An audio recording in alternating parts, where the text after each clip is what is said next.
August 8, 1944, near Saintes, south of Caen, Normandy, France.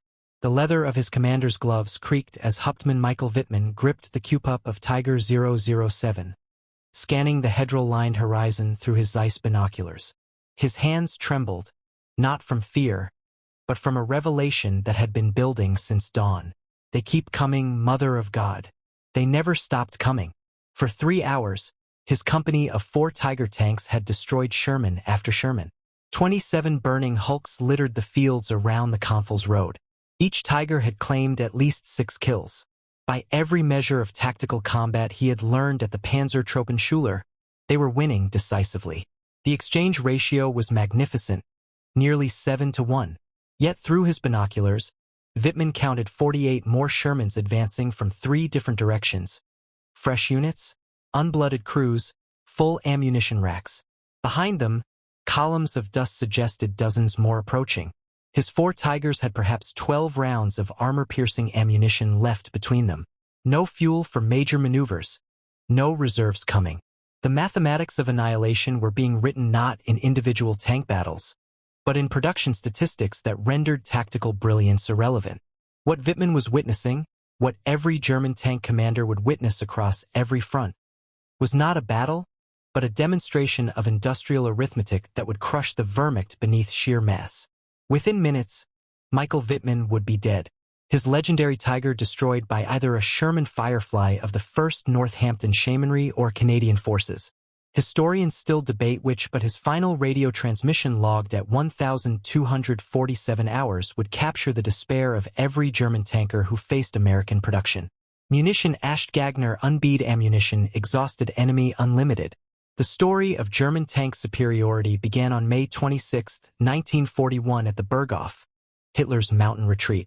Ferdinand Porsche and Henschel and Son presented their prototypes for what would become the Tiger tank. Hitler, mesmerized by the massive 88mm gun and armor that no Allied tank could penetrate, immediately ordered production.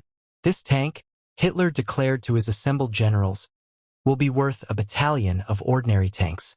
1 Tiger will destroy a dozen enemy vehicles. The Führerbefehl, Führer order that followed set the tone for Germany's fatal miscalculation. Quality would triumph over quantity. Each Tiger would be a masterpiece of engineering, handcrafted by skilled workers, invincible on the battlefield. The Americans, Hitler assured his staff, could never match German engineering excellence. Their tanks would be, in the words of propaganda minister Goebbels, Detroit tin cans on tracks. The first Tiger rolled off the production line at Henschel's Castle factory on August 4, 1942.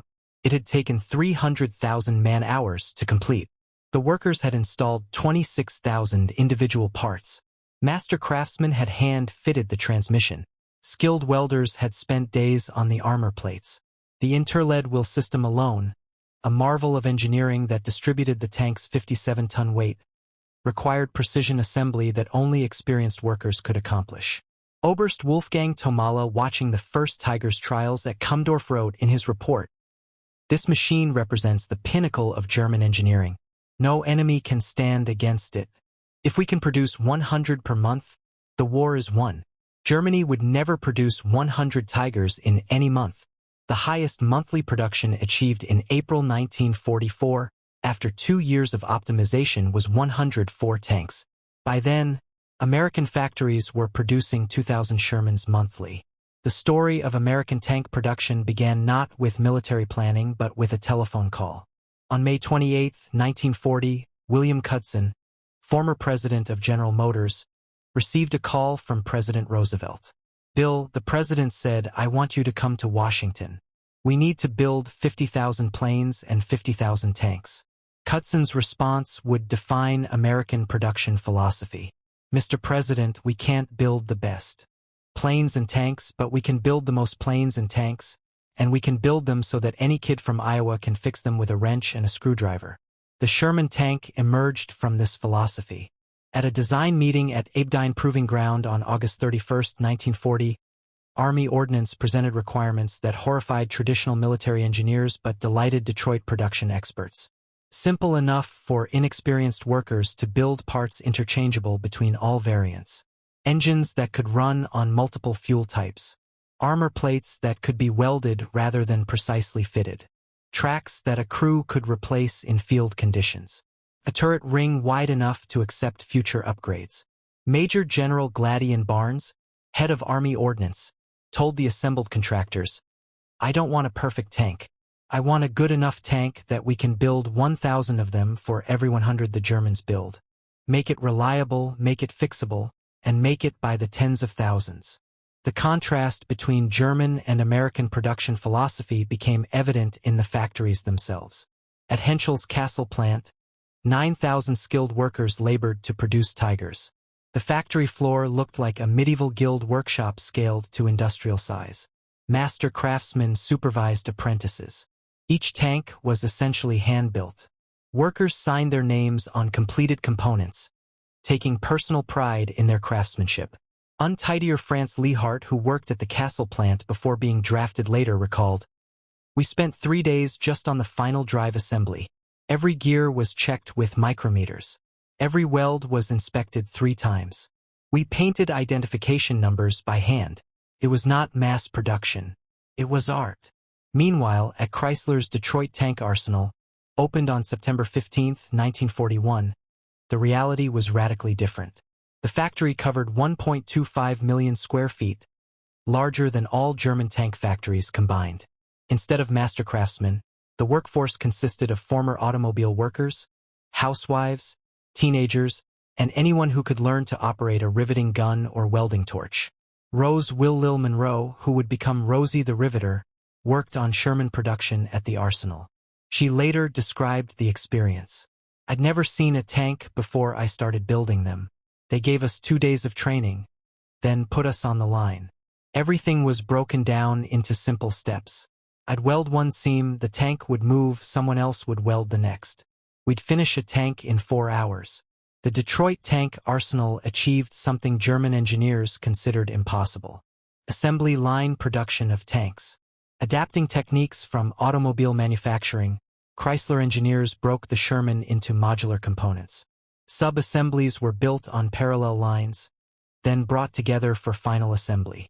The entire process from raw steel to completed tank took 48 hours. By December 1942, the production statistics were already telling a story that German commanders refused to believe. The Detroit Tank Arsenal alone was producing 896 Shermans per month, more than double what many German intelligence reports suggested. Across America, 11 factories were building Sherman's Detroit Tank Arsenal, Chrysler, 896 monthly by December 1942. Grand Blanc Tank Arsenal, Fisher Body, 385 monthly. Limer Locomotive Works, 165 monthly. Pressed Steel Car Company, 320 monthly. Pacific Car and Foundry, 280 monthly. Federal Machine and Welder, 240 monthly. American Locomotive Company, 310 monthly. Baldwin Locomotive Works, 205 monthly. Pullman Standard Car Company, 385 monthly. Montreal Locomotive Works, Canada, 180 monthly. Angus Shops, Canada, 145 monthly. Total monthly production by December 1942, approximately 3,500 Sherman tanks. German monthly Tiger production, same period, 34 tanks. The ratio was already 103 to 1. General Major Heinz Guderian, Inspector General of Panzer Troops, received these figures through intelligence reports in January 1943. His diary entry was succinct: "If these numbers are even half true, we have already lost the war." The production disparity created a cascade of secondary effects that multiplied American advantages. With thousands of Shermans available, American tank crews trained on actual tanks. At Fort Knox, Kentucky, the Armored Force School had hundreds of Shermans dedicated solely to training. Crews spent 12 weeks learning every aspect of their vehicle. They fired thousands of rounds in gunnery practice. They drove hundreds of miles. They performed maintenance until they could replace any component blindfolded. Private First Class Clarence Smuyer, training at Fort Knox in 1943, later recalled, "We beat the hell out of those training tanks. Drove them till they broke, fixed them, drove them again. By the time we shipped out, I knew that tank better than my family's farm tractor." Every sound it made, what it meant, every tool needed for every job. In Germany, Tiger tank training told a different story. With total production barely exceeding 100 tanks per month at peak, training vehicles were virtually non-existent. The Panzer Trooper at Putlow had exactly 4 Tigers for training purposes. 4 tanks to train crews for every Tiger unit in the Wehrmacht. Gerrit Kurt Klein, assigned to Schweierpanzer of Teilung 503, described his training. We had 3 days in an actual Tiger. 3 days we spent most of our training studying diagrams and sitting in wooden mock-ups. When we finally received our company Tigers in Russia, half the crew had never started a Maybach engine. The complexity disparity compounded the problem. A Sherman tank had 15,000 parts and required 50 different tools for field maintenance. A Tiger had 26,000 parts and required 230 specialized tools. American crews could be trained to basic competence in 4 weeks. German Tiger crews needed 3 months to reach minimal proficiency, time the Wehrmacht didn't have. D-Day, June 6, 1944, marked the beginning of the mathematical demonstration that would devastate German armored forces. The Allies landed with 4,000 tanks, mostly Shermans, with 8,000 more waiting in England for transport. Against this, Germany had assembled its best. 1,347 Tigers produced in total since 1942, of which approximately 430 were operational on all fronts combined. In Normandy itself, the Germans could muster just 102 Tigers. SS Oschmara and string of Schwere SS Panzer Abteilung 101 witnessed the reality on June 7 near Ka. We destroyed 8 Shermans in the morning engagement. By afternoon 16 more had taken their place. We destroyed 6 of those. By evening fresh companies kept arriving. They came like ants. You could step on dozens, hundreds. Thousands more were behind them. The replacement rate told the real story. When America lost a Sherman, a new one arrived from England within 48 hours. The replacement system, organized by Colonel Joseph Gillam, maintained a reserve of 2,300 Shermans in British depots. Damaged tanks were either repaired within hours by mobile workshops or simply abandoned for new vehicles. When Germany lost a Tiger, replacement took weeks or months, if it came at all. Each Tiger required special railway cars for transport. The journey from Germany to Normandy took 5 days under optimal conditions. Allied air attacks often extended this to weeks. Of 45 Tigers dispatched to Normandy in June 1944, only 17 arrived intact. June 13, 1944 provided the perfect microscope for examining the production war. Michael Wittmann's action at Villers-Bouage has been celebrated as the pinnacle of German tank warfare. In roughly 15 minutes, tanks under Wittmann's command destroyed 14 tanks, 15 personnel carriers, and 2 anti-tank guns of the British 7th Armored Division.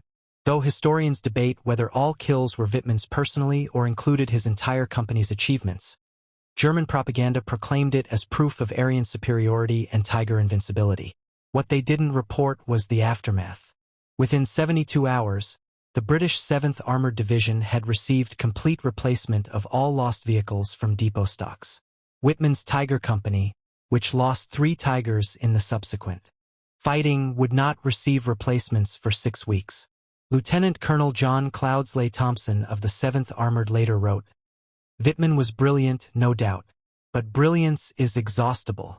Industrial production is not. He could destroy our tanks faster than we could brew tea, but we could replace our tanks faster than he could reload." The production numbers only told part of the story. Each Sherman required a supply chain that delivered 150 gallons of fuel replenished every 100 m. 104 rounds of ammunition, basic load, 30 gall of oil and lubricants, spare track blocks, road wheels and filters, food and supplies for 5 crew members. American logistics delivered this without fail. The Red Bull Express, operating from August to November 1944, employed 6,000 trucks running continuously from Normandy beaches to the front lines. In a single day, August 29, 1944, the Red Bull delivered 12,342 tons of supplies, 800,000 gallons of fuel, 3,000 tons of ammunition, supplies for 28 divisions.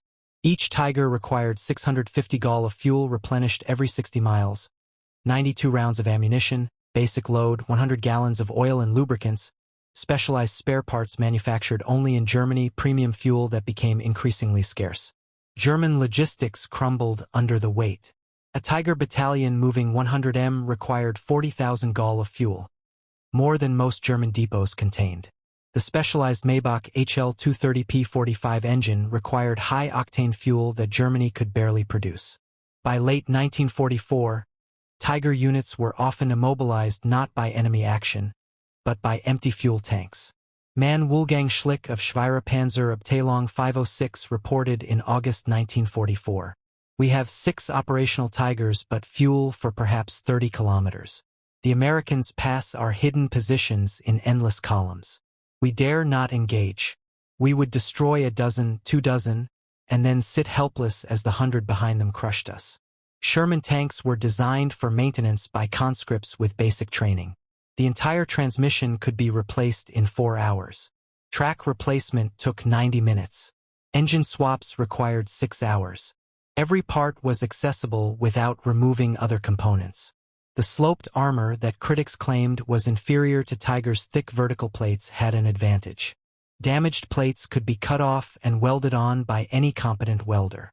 Technical Sergeant Robert Early, maintenance chief for the 3rd Armored Division, explained, "The Sherman was like a farm tractor with armor. Any kid who'd worked on his dad's John Deere could figure it out. We had replacement everything: engines, transmissions, turrets, tracks. Something broke, unbolt it, bolt on a new one. We'd have a knocked-out Sherman running again before the Germans finished diagnosing what was wrong with their Tiger." Tiger maintenance was a nightmare of complexity.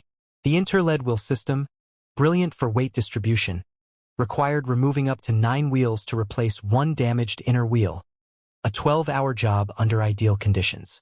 The transmission, a masterpiece of engineering with 8 forward gears, required specialized tools and trained mechanics for any serious repair. The Maybach engine, powerful but temperamental, needed constant adjustment. Feldwebel Hans Bauer, Tiger mechanic with Schuhpanzerauftung 502, described the reality. "In Russia, we had a Tiger with transmission damage. The replacement transmission was in Germany. Took 3 weeks to arrive. Installing it required removing the turret. We needed a 15-ton crane. No crane was available. The Tiger sat useless for 2 months while Shermans passed us every day." By mid-1944, the mathematics of production had created a cascading crisis Germany couldn't solve. Each Tiger required a crew of 5 highly trained specialists, commander minimum 6 months training, gunner 4-month specialized training, loader 2 months training, driver 4 months training on heavy tanks, radio operator/hull gunner 3 months training. Training a complete Tiger crew properly required 19 man-months of instruction. Germany was losing Tiger crews faster than they could be trained. When Tiger 007 was destroyed near Sindhu on August 8, 1944, killing Michael Wittmann and his crew, Germany lost 60 man-months of irreplaceable training and years of combat experience. The Americans faced no such crisis.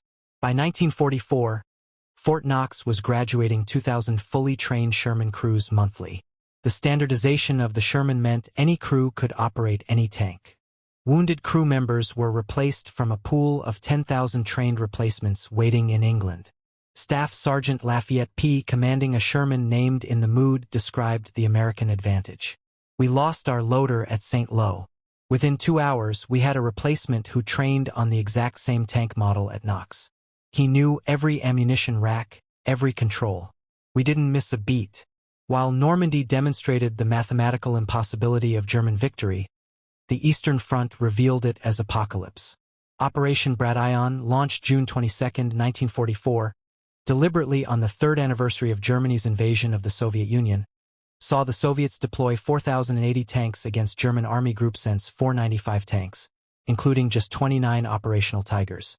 But the Soviets had learned from American production methods. The T-34 crude, compared to the Tiger, could be produced in 3,000 man-hour versus the Tiger's 300,000. Soviet factories were producing 2,000 T-34s monthly by mid-1944. When Germans destroyed 3 Soviet tanks, 5 replacements appeared. When they destroyed 5, 10 appeared. Headman Ernst Linderman of Schreepanzer-Abteilung 505 recorded the mathematical horror.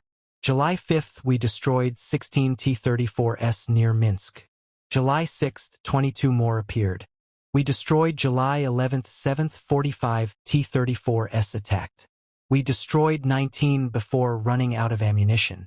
July 8th, 60 T-34s. We had 2 Tigers operational. We retreated. The Soviets had adopted American mass production philosophy. Quantity has a quality of its own. They also received 12 Shermans through Lend-Lease, more than 3 times the total number of Tigers ever built. The Italian campaign provided German tank crews with their clearest view of American industrial might. The confined terrain meant tank battles occurred at close range where the Tigers' advantages were minimized. More importantly, German crews could observe American replacement rates directly. At the Battle of Monte Cassino, Oberleutnant Friedrich Buscher of Schweierpanzer-Abteilung 508 kept a detailed log. February 15th destroyed 4 Shermans near Route 6. February 16th, 8 new Shermans in same position destroyed 3. February 17th, 12 Shermans attacking. February 18th, count 22 Shermans, we have 4 Tigers operational, 12 rounds per tank remaining. The psychological impact was devastating. Gerrit Helmut Vanner wrote to his wife, "We are Sisyphus pushing the boulder. Every Sherman we destroy is replaced by 2. Every 2x4 we kill tanks like a farmer harvesting wheat, but the field grows back overnight." American tank recovery added to German despair. The 16th Armored Recovery Battalion could retrieve and repair damaged Shermans faster than Germans could confirm their destruction. Captain Thomas Roberts of the 16th described their efficiency. "We'd hook a Sherman that caught fire in the morning, have it back to depot by noon, repaired by evening, and back in action the next morning. The Germans would mark it as a kill, then face the same tank 3 days later." The production statistics became human stories on factory floors across America. At Detroit Tank Arsenal, workers knew exactly what their production meant. Above the assembly line hung a banner. "Every tank we build is a life saved." Mary Krivsky, a Polish immigrant working at Detroit Arsenal, embodied American production determination. "My brother was in Italy with the 1st Armored. Every Sherman I welded might be the one that brought him home. We worked 16-hour shifts during the Sicily invasion. Nobody complained. The line never stopped. The factory operated 3 shifts, 24 hours a day, 365 days a year. Christmas 1943 saw voluntary overtime reach 95%. Workers who called in sick received visits from colleagues checking if they needed help. Absenteeism ran below 2% compared to 15% in German factories by late 1944. German factories faced different realities. Allied bombing disrupted production constantly. The Henschel factory was hit 39 times between October 1943 and March 1945. Each raid stopped Tiger production for days or weeks. Skilled workers were drafted to replace combat losses. By late 1944, slave labor comprised 40% of the workforce, requiring guards and reducing efficiency. Friedrich Müller, German factory inspector, reported in November 1944, "Kassel factory produces 8 Tigers this month. 8 Americans produce this many in 4 hours. We use slave labor that sabotages production. They use free workers racing to build more. We cannot win this arithmetic." Sherman tanks ran on regular gasoline. Any octane from 70 to 85 worked fine. The radial aircraft engine was forgiving, reliable, and could burn almost anything flammable in an emergency. American fuel supply was unlimited. Texas alone produced 100 million barrels of oil in 1944. Standard Oil refined 2 billion gallons of gasoline monthly. Tigers required premium fuel, at least 87 octane, for the Maybach engine to function properly. Germany's synthetic fuel plants, primarily using coal liquefaction, produced inferior fuel that damaged engines. By late 1944, fuel allocation for training was eliminated. New Tiger crews arrived at units without ever having driven their tanks. The fuel consumption differential was staggering. A Tiger consumed 2.75 gall per mile on roads, 5.5 gall per mile cross-country. A Sherman consumed 0.5 gall per mile on roads, 1.2 gall cross-country. Moving a Tiger Company 100 required 15,000 gall of fuel. Moving a Sherman Company the same distance required 3,000 gall. Oberst von Vestanhagen, commanding Schira SS Panzer Teilung Einhund, reported the impossible situation. December 16th, start of Ardennes offensive. My Tigers have fuel for perhaps 60 kilometers. The objectives are 200 kilometers distant. We are told to capture American fuel. How do we reach American fuel without fuel? This is madness built on desperation. The Battle of the Bulge, December 1944, provided the final mathematical proof of German defeat. Hitler assembled his last reserve 450 tanks, including 69 precious King Tigers for Operation Watch on Rhine. Against this, Americans could deploy 8,000 tanks in the European theater with 6,000 more in reserve or training in the United States. The initial German success seemed to validate quality over quantity. King Tigers of Schuh SS Panzer of Teilung 501 destroyed Shermans at ranges exceeding 2,000 m. Individual Tigers claimed dozens of kills.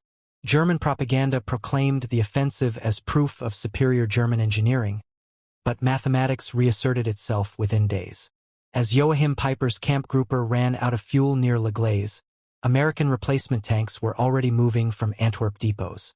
The 40 Shermans destroyed on December 17th were replaced by December 19th. The 60 destroyed on December 18th were replaced by December 20th. General George Patton's Third Army turned north with 350 Shermans on December 22nd. Within 48 hours, despite losing 88 tanks to German fire, Patton had 400 operational Shermans. Replacement vehicles had exceeded losses. Meanwhile, Peiper had abandoned all his Tigers for lack of fuel, destroying them to prevent capture. March 6, 1945 provided history with the most filmed tank duel of the war, a Persing versus Panther fight at Cologne Cathedral. But 500 meters away sat a more telling scene that cameras didn't capture. 11 knocked-out Shermans around the cathedral square, destroyed by a single Panther over 2 days. Yet within 24 hours, 15 new Shermans had occupied the square. The Panther, damaged and out of ammunition, was abandoned by its crew. This scene, tactical German victory, strategic American victory through numbers, repeated across the Reich. Feldwebel Gustav Schreiber, the Panther gunner, survived the war and later reflected, "We destroyed 258 enemy tanks with our company, mostly Shermans, a magnificent ratio, but they replaced 258 tanks in perhaps a week. We lost 12 Panthers and received 2 replacements in 6 months." Every tactical victory brought strategic defeat closer. Beyond production numbers lay human mathematics equally stark. America trained 250,000 tank crewmen during the war. Germany trained perhaps 40,000 for Tigers and Panthers combined. When America lost a crew, 5 trained replacements waited in depots. When Germany lost a Tiger crew, their expertise vanished forever. Sergeant Joe Saunders of the 2nd Armored Division explained the American advantage. "We knew we had 50 more Shermans behind us. If our tank got hit, we'd bail out, walk back, get another tank, and return to fight. The Germans knew each Tiger lost was irreplaceable. That knowledge that we could afford losses and they couldn't, that won the psychological war." The crew quality differential widened as the war progressed. By March 1945, American tank crews averaged 6 months of training before combat. German Tiger crews, if they received Tigers at all, averaged 2 weeks of training. Boys of 16 were driving 68-ton King Tigers they'd first seen days earlier. Gerrit Wilhelm Hoffmann, driver in Schreepanzer Teilung 512, described his training. "I had driven a truck in Hitler Youth. They gave me 4 days in a Panzer IV, then put me in a King Tiger. The commander had been a store clerk 2 months earlier. The gunner had fired 5 practice rounds. We faced Americans who had been training for a year. The fundamental difference lay not in capability but in philosophy. Germany pursued engineering perfection. Each Tiger was a masterpiece. Its 88mm gun could destroy any Allied tank at 2,000 m. Its armor could deflect most Allied shells. Its sophisticated transmission provided smooth power delivery. Its interleaved wheels distributed weight perfectly. America pursued production efficiency. Each Sherman was adequate. Its 75mm guns struggled against Tiger armor. Its armor was vulnerable to German guns. Its transmission was simple. Its suspension was basic, but it was good enough, and America could build 36 Shermans for the cost of one Tiger. William Knudsen, observing Sherman production in 1943, stated the American philosophy. The best tank is not the one that's technically superior. It's the one that's there when you need it. A Sherman in France is worth 10 perfect tanks on a drawing board. Albert Speer, German armaments minister, understood too late. In his 1969 memoirs, he wrote, "We sought perfection and achieved paralysis. Every improvement delayed production. Every modification required retooling. Meanwhile, Americans built the same basic tank in overwhelming numbers. They won through arithmetic, not engineering. Shermans achieved 90% operational readiness rates. Of 100 Shermans in a unit, 90 would be running on any given day. Mechanical failures were rare and quickly repaired. The simple systems rarely broke. When they did, parts were abundant and mechanics plentiful. Tigers achieved 35% operational readiness by late 1944. Of 100 Tigers, if any unit had that many, only 35 would be operational. Complex systems failed constantly. The sophisticated transmission lasted 500 m before requiring major maintenance. The interled wheels collected mud that froze in Russian winters, immobilizing the tank until chipped free. Major Hans Kruger, maintenance officer for Schupanzer-Abteilung 503, documented the crisis. January 1945. Of 45 Tigers on strength, 11 operational, 8 await transmissions, 6 need engines, 12 require track repairs, 8 have multiple failures. We cannibalized 3 Tigers to keep one running. Americans abandon damaged Shermans and get new ones. By early 1945, American production had achieved something beyond numbers.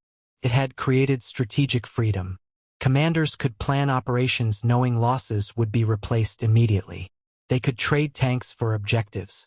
They could use Shermans as expendable assets. General Omar Bradley explained, "We knew we'd lose 4 Shermans for every Tiger killed. We also knew we had 10 Shermans for every Tiger. The mathematics were simple. We could afford the exchange. They couldn't." German commanders faced strategic paralysis. Every Tiger lost reduced future capabilities. Every operation required calculating whether objectives justified irreplaceable losses. By March 1945, standing orders prohibited Tiger units from engaging unless absolutely necessary. General Major Wolfgang Lang, commanding remnants of Panzer Division, captured the German dilemma. "I had 8 Tigers and 900 Shermans in my sector. If I revealed my Tigers' positions, artillery and aircraft would destroy them. If I didn't use them, Shermans would overrun us. We were reduced to watching our destruction through periscopes." When Germany surrendered on May 8, 1945, the production tallies told the complete story. German production Tiger 1347 produced August 1942, August 1944. Tiger II, King Tiger, 489 to 492, produced January 1944 to March 1945. Total Tigers approximately 1,839. American production M4 Sherman, all variants 49,234, produced February 1942, July 1945. Additional 2,000-plus Shermans produced by British and Canadian factories. Total Allied Shermans 51,000-plus. The ratio 27.7 Shermans for every Tiger.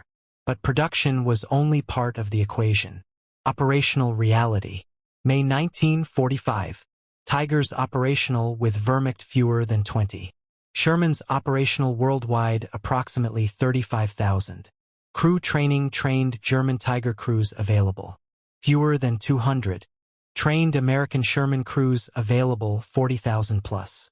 In 1975, a reunion at Fort Knox brought together American and German tank veterans. The conversations revealed how deeply production mathematics had affected both sides. Otto Arias, Germany's second highest scoring tank ace with 150-plus kills, spoke candidly. We were fighting mathematics, not Americans. I could destroy 10 Shermans and 20 would appear. It was not combat but arithmetic. We were calculators trying to defeat an avalanche with individual excellence. Staff Sergeant Clyde Brunson, who commanded Shermans in 3 different armored divisions after having 2 shot from under him, responded, "Otto's right. We knew most of us weren't tank aces. We didn't need to be. We needed to be adequate and numerous. Wars aren't won by heroes, but by production lines." The most poignant moment came when former Oberst Hans von Luck asked the American veterans, "Did you know? Did you know your numbers would overwhelm us regardless of our skill?" Sergeant Ray Hopkins answered, "We knew. Every replacement depot we passed had hundreds of new Shermans. Every letter from home mentioned factories running 3 shifts. We knew you were fighting the entire American industrial machine. We almost felt sorry for you. American mass production created ripple effects beyond simple numbers.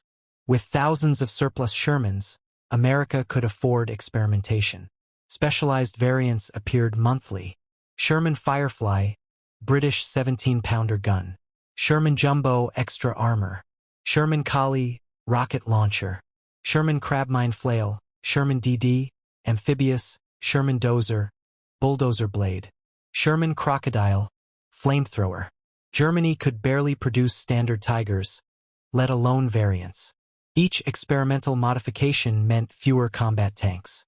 The Sturm Tiger, converting Tigers to assault guns, produced exactly 18 vehicles, a fatal diversion of precious resources. The parts supply demonstrated the disparity. American depots stocked 50,000 different Sherman parts. Any component could be delivered to any unit within 72 hours. German Tiger units waited months for specific parts, often cannibalizing operational tanks to keep others running.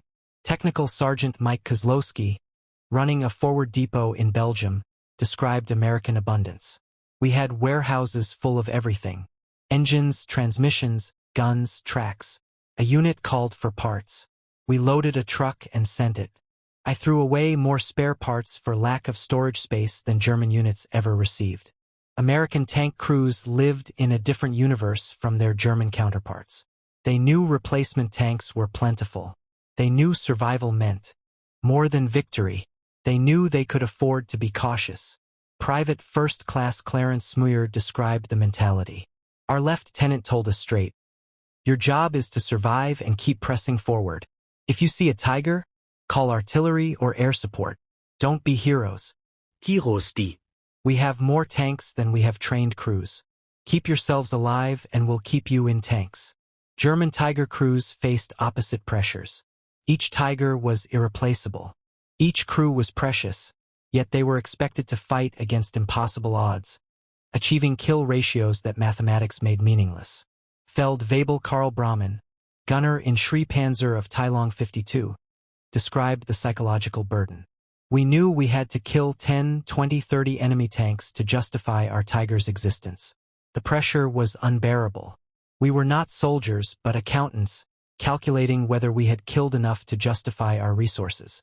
Behind production numbers lay infrastructure that determined outcomes. American factories were immune to enemy attack. Detroit, Chicago, Pittsburgh, all produced at maximum capacity without fear of bombing. Workers arrived rested, fed, and motivated. Materials flowed without interruption. Quality control caught defects before tanks left factories. German factories operated under constant threat. The Henschel Works in Kassel was bombed 39 times. The Mann factory in Nuremberg was hit 27 times.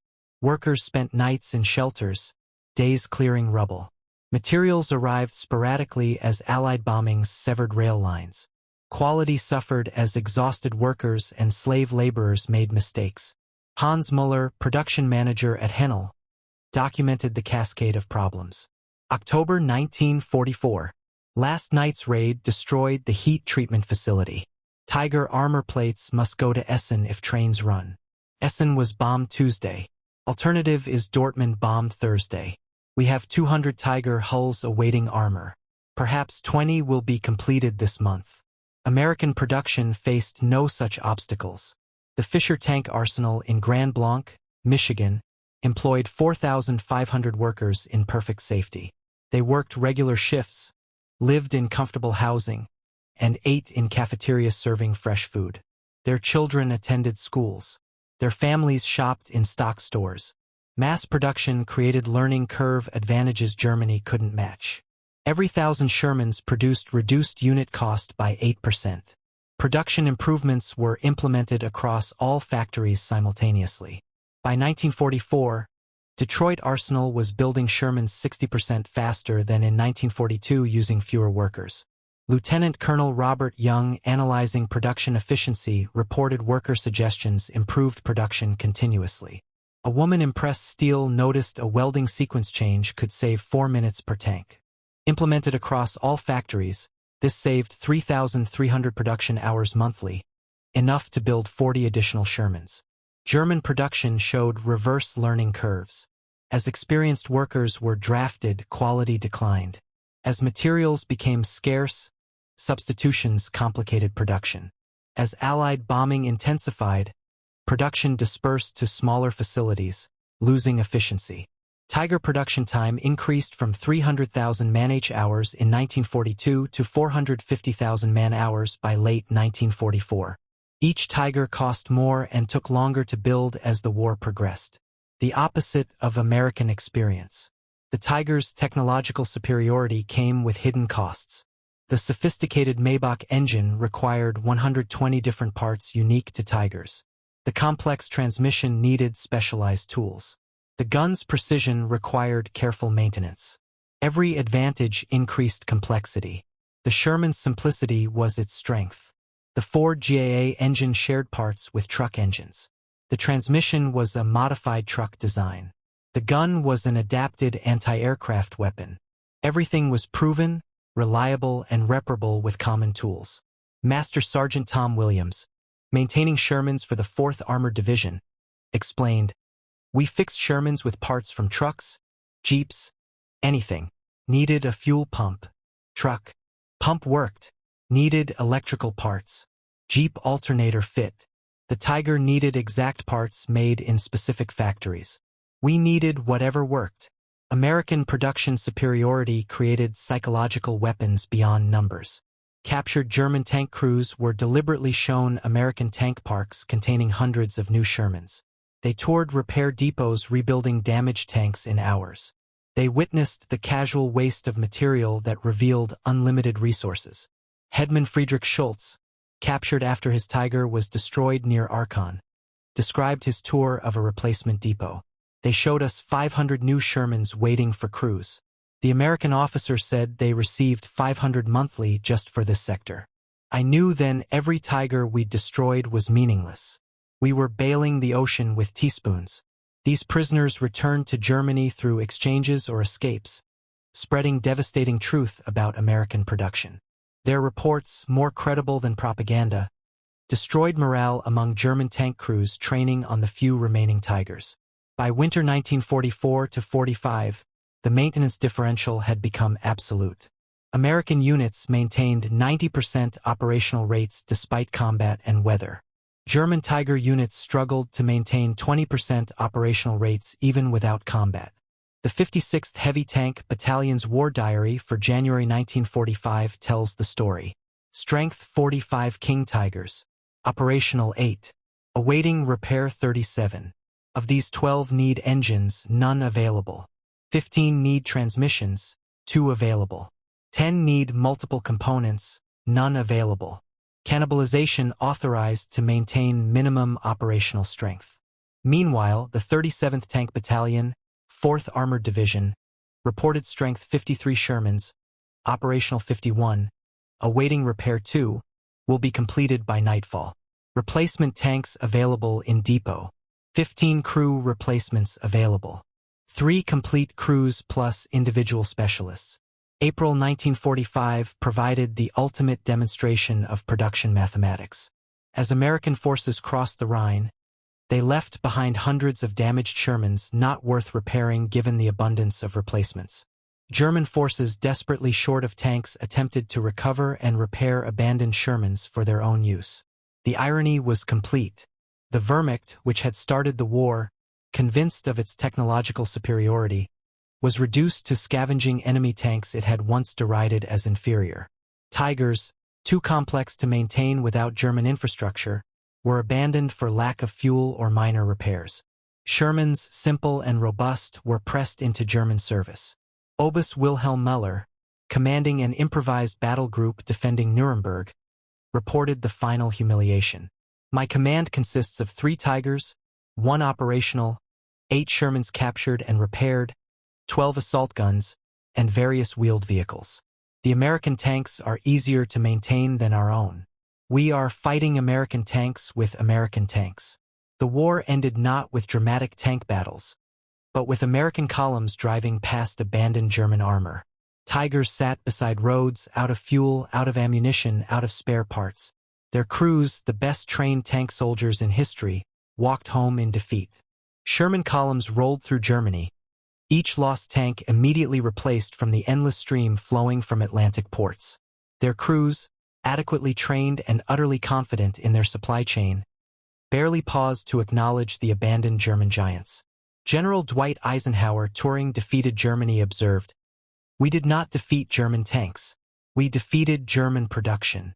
Every Tiger was a tactical victory that cost them strategic capability. Every Sherman we lost was replaced before they finished counting their kills.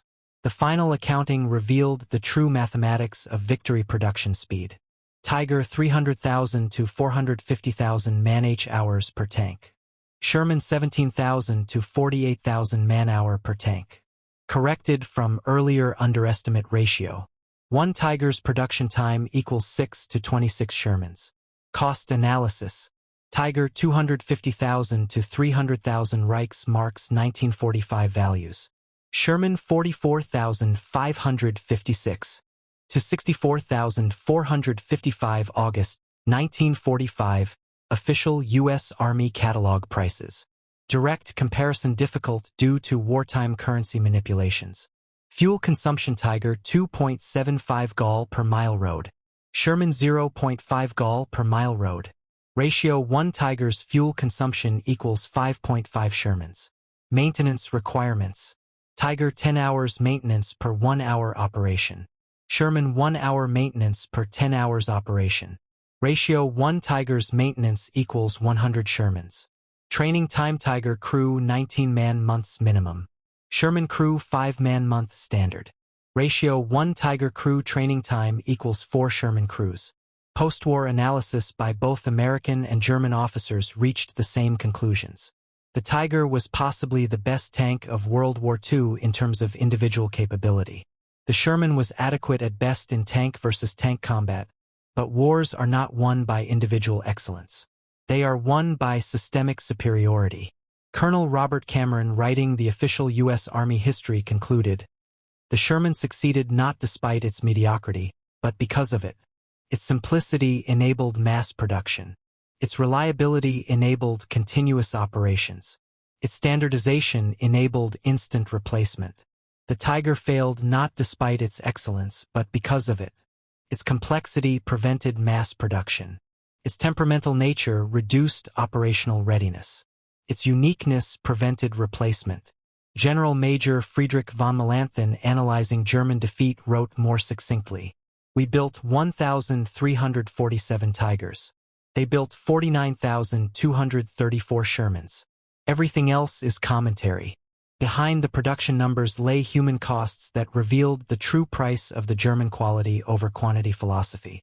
Tiger crews, knowing their tanks were irreplaceable, fought to the death rather than abandon them. Of approximately 8,000 German Tiger crewmen, fewer than 2,000 survived the war, a 75% casualty rate. Sherman crews, knowing replacement tanks were plentiful, readily abandoned damaged vehicles. Of approximately 250,000 American tank crewmen trained, 6,500 died in combat, a 2.6% casualty rate. The production philosophy that seemed to value machines over men actually saved lives through abundance. Sergeant John Irwin, who had 3 Shermans shot from under him, explained the American advantage. "We were taught that tanks were expendable, crews were not. Bail out fast, walk back, get another tank. The Germans fought like their Tigers were made of gold. because to them they died trying to save machines. We lived by abandoning them. The production battle between Tigers and Shermans established principles that shaped post-war military thinking. The United States had proven that industrial capacity was the ultimate weapon. The ability to produce, supply, and replace equipment faster than enemies could destroy it negated tactical disadvantages. The Soviet Union, observing American success, adopted similar mass production strategies for the Cold War. The T-54/55 became the most produced tank in history with over 100,000 built, double Sherman production. Simplicity, reliability, and numbers became the hallmarks of Soviet armor doctrine. Germany, learning from defeat, abandoned complex perfection for practical sufficiency. The post-war Leopard tanks emphasized reliability and ease of maintenance over maximum capability. German industry rebuilt on American production principles learned during occupation became Europe's manufacturing powerhouse. At the 1985 Fort Knox reunion, veterans from both sides rendered their final verdict on the Tiger versus Sherman debate. Otto Arius, the German tank case, provided perhaps the most honest assessment. The Tiger was a masterpiece. In a tournament of single combat, it would defeat any tank of the war. But wars are not tournaments. The Sherman was a tool of industry, and industry won the war.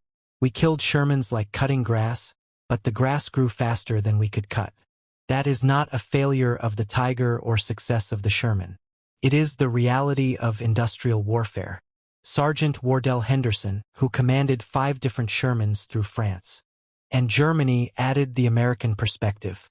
I never wanted to face a Tiger. One-on-one, we'd lose every time. But we never fought one-on-one. We fought 5-on, 10-on-1 with artillery support and air cover and replacement tanks waiting. The Tiger was the better tank. The Sherman was the winner's tank. I'd rather be a winner in a Sherman than a dead hero in a Tiger. Today, restored Tigers command millions at auction. Only 7 running Tigers exist worldwide. Restored Shermans sell for tens of thousands. Hundreds still run on every continent. Even in preservation, the production differential persists. At the Patent Museum Fort Knox, a Tiger I sits beside an M4A3 Sherman. The placard reads, Tiger I, one of 1,347 produced. This tank destroyed an estimated 40 Allied vehicles. Sherman M4A3, one of 49,234 produced. Tanks of this type liberated Europe. The mathematics of victory could not be more clearly stated. In 1989, Friedrich Schultz, former Tiger commander, returned to Normandy for the 45th anniversary of D-Day. Standing in the American cemetery above Omaha Beach, he spoke to assembled veterans. We came with the world's best tanks, convinced of our superiority. You came with good enough tanks and overwhelming numbers. We fought with excellence. You fought with arithmetic. In war, arithmetic always wins. We built 1,347 Tigers. You built 49,234 Shermans. Those numbers are not statistics. They are the difference between dictatorship and democracy, between scarcity and abundance, between defeat and victory. The crowd, American, British, Canadian, and German veterans, stood in silence. The mathematics of war had been reduced to its essential truth. Germany built the best tank of World War II, but America built the most. In the arithmetic of industrial warfare, most beats best every time. The German Tiger was a masterpiece of engineering, a testament to technical excellence, a symbol of quality over quantity. It was also a strategic disaster, a resource sink, and ultimately a monument to the fallacy that tactical superiority can overcome industrial inferiority. The American Sherman was a compromise, a good enough solution, a triumph of procurement over perfection. It was also a war winner, a strategic masterpiece, and ultimately a monument to the power of industrial democracy. Germany built 1,347 Tiger tanks, each one a mechanical marvel that could dominate any battlefield where it appeared. America rolled out 49,234 Shermans and buried the Third Reich beneath an avalanche of adequate tanks with well-supplied crews. The numbers tell the entire story. Everything else, as Mellenthin wrote, is indeed just commentary. In the end, The Tiger versus Sherman debate was never about tanks at all. It was about production philosophy, industrial capacity, and the mathematics of modern war. Germany lost the war in the factories of Detroit long before they lost it on the battlefields of Europe. They were defeated not by better tanks, but by more tanks, not by superior quality, but by overwhelming quantity, not by tactical excellence, but by strategic arithmetic. The Tiger remains a symbol of German engineering excellence. The Sherman remains a symbol of American production power, but the 49,234 to 1,347 ratio remains the only number that mattered. The mathematical proof that in industrial warfare, the assembly line defeats the craftsman's bench every single time.